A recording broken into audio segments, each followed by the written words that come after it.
आमचे उद्या कार्तिकी वारीला हजारो वारकरी, लाखो वारकरी या ठिकाणी येतील। त्या ठिकाणी आम्हाला बकरी टांगलेली बघायला मिळतात, त्या ठिकाणी दारू मद्य मांस विकलेलं बघायला मिळतं। म्हणून प्रत्येक तीर्थक्षेत्रातून कमीत कमी 3 किलोमीटर अंतरावर तरी ही मांस मद्याची दुकानं असावी। आपण त्यांचं भले पुनर्वसन करा किंवा जे काय करायचं ते तुम्ही करू शकता।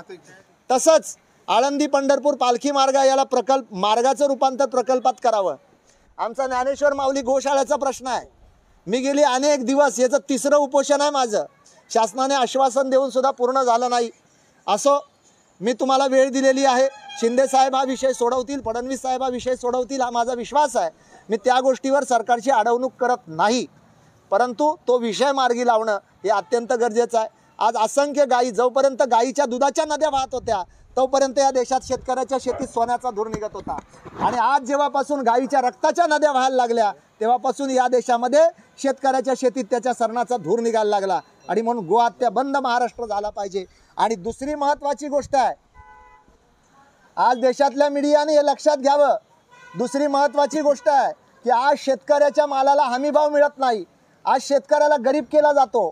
शेतकऱ्याच्या जवळ असणारे जे उत्पन्न मिळतं बिचाऱ्याचं, ते उत्पन्नापेक्षा म्हणजे खर्चापेक्षा कमी याच्यामध्ये दरामध्ये त्याला विकावं लागतं।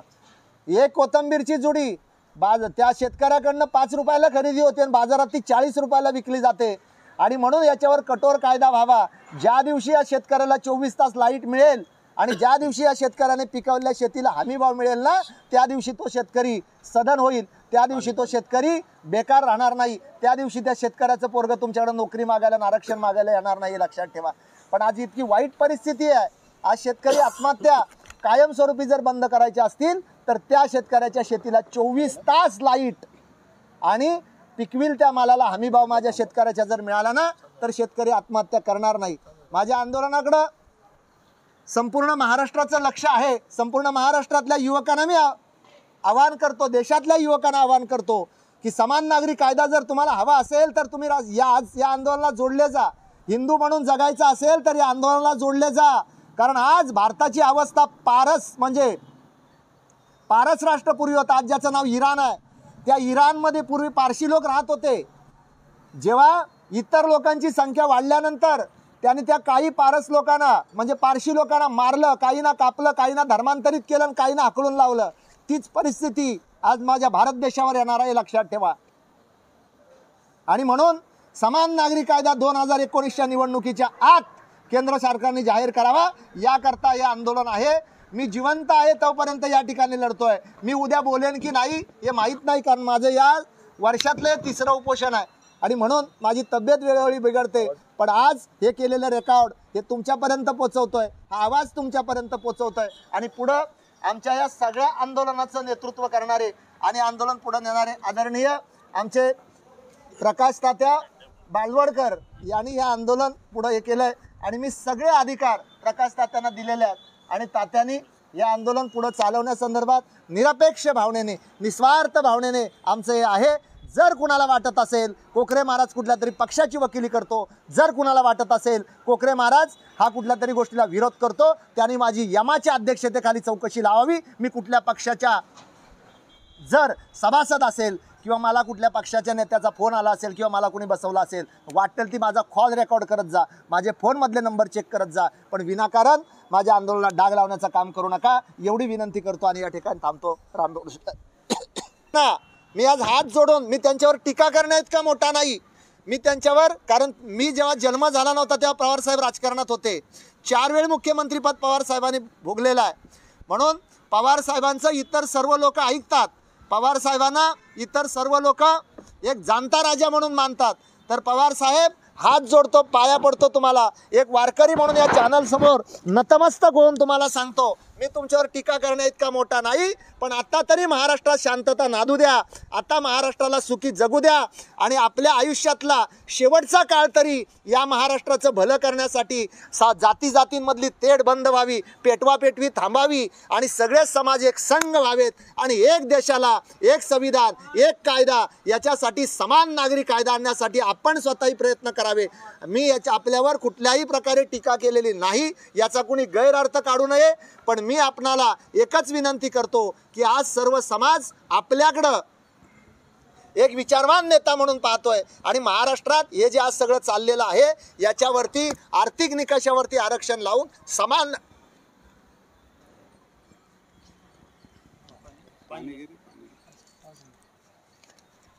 समान नागरी कायदा यावा म्हणून आमचे आटोकाट प्रयत्न आहेत।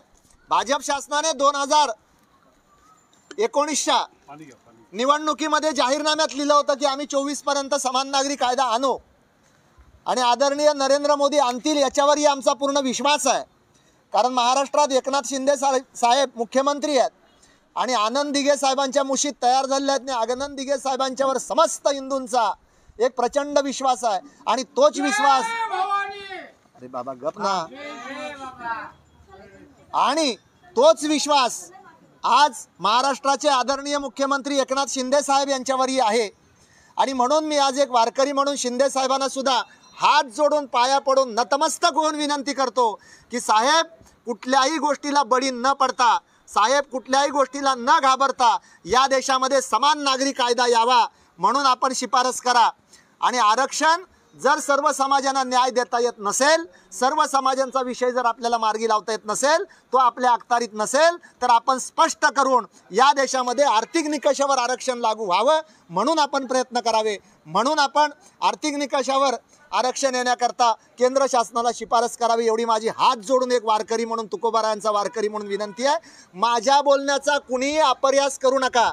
माझ्या बोलणं कुठल्याही जातीपंथ समाजाविरोधात नाही। माझं बोलणं एक वारकरीचं हृदय हे समाजातल्या आई समान असतं आणि म्हणून आहे। दुसऱ्या आमच्या ज्या मागण्या आहेत वारकरी संप्रदायाच्या, तो इंद्रायणी स्वच्छतेचा मुद्दा आहे। माझ्या पत्रकारांना मी विनंती करेन आपण हे इंद्रायणीचं सुद्धा सगळं दाखवावं। आज ज्या इंद्रायणीमध्ये इंद्राने तपश्चर्या केली, आज ज्या इंद्रायणीच्या तटावर माऊली महावैष्णव ज्ञानोबाराय राहतात आणि 10 लाखाहून जास्त वारकरी उद्याच्या कार्तिकी वारीला या इंद्रायणीवर स्नान करणार आहे। आज त्या इंद्रायणीमध्ये पाणी नाही, सर्व शहराच्या गटारांच्या पाण्यात येऊन तो आंघोळ करणार आहे का? आणि म्हणून आपण एक शेतकऱ्याचा मुलगा म्हणून मी विनंती करतो, वारकऱ्यांचा कैवारी म्हणून शिंदे साहेब मी विनंती करतो की माझं उपोषण या ठिकाणी सुरू याची दखल घेऊन या इंद्रायणीला कायमस्वरूपी याचं पाणी पिण्या इतकं शुद्ध असेल तरच सकल समाजांना वाटेल की या देशात हिंदुत्ववादी शासन आहे, या देशामध्ये हिंदूंचं कैवारी शासन आहे। माझी दुसरी मागणी अशी आहे की याच्यामध्ये आज बालयोगी सदानंद बाबा यांचा तुंगारेश्वर या ठिकाणी असणारा जो आश्रम, हा आश्रम शासनाने गेली 4 वर्षापूर्वी पाडला। आदरणीय सदानंद बाबा यांना शासनाने जागा दिलेली असताना त्या ठिकाणी काही किरकोळ पर्यावरणवाद्यांना खुश करण्याकरता, एका माणसाच्या तक्रारी करता बालयोगी सदानंद बाबांचा आश्रम त्या ठिकाणी जमीनदोस्त करण्यात आला।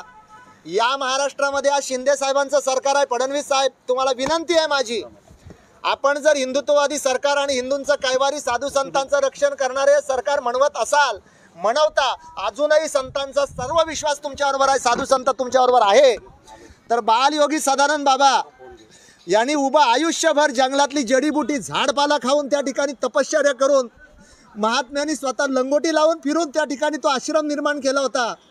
समाजातल्या 1-1 रुपयाचं दान धर्म गोळा करून तो आश्रम निर्माण केला होता। आपण त्याला बुलडोजर लावताना जनाची नाही मनाचा तरी विचार केला पाहिजे होता। अरे या देशात किती पर्यावरणाचा ऱ्हास करणाऱ्या गोष्टी दाखवूया, इंद्रायणी काय पर्यावरण आहे का? आज पुणेश्वराच्या मंदिराचा प्रश्न गेले अनेक वर्ष, अनेक मोर्चे, करोडो हिंदूंचा ज्या पुणे शहराला नाव पुणेश्वर पडलं, तो पुणेश्वर मंदिराचा प्रश्न अजून आपण मार्गी लावत नाही। पुणेश्वर मंदिराचा थडगा अजून उद्ध्वस्त करत नाही। त्या पुणेश्वर मंदिराला अजून स्वातंत्र्य मिळत नाही आणि त्या सदानंद बाबांचा आश्रम मात्र आपण कोणत्या याच्यावर जमीनदोस्त केलात। जोपर्यंत सदानंद बाबांच्या आश्रमाची पुनर्निर्मिती करण्याची ऑर्डर शासन देत नाही तोपर्यंत कोकरे महाराज या ठिकाणी या उपोषण सोडत नाही, तोपर्यंत कोकरे महाराज या उपोषणावरून हटत नाही।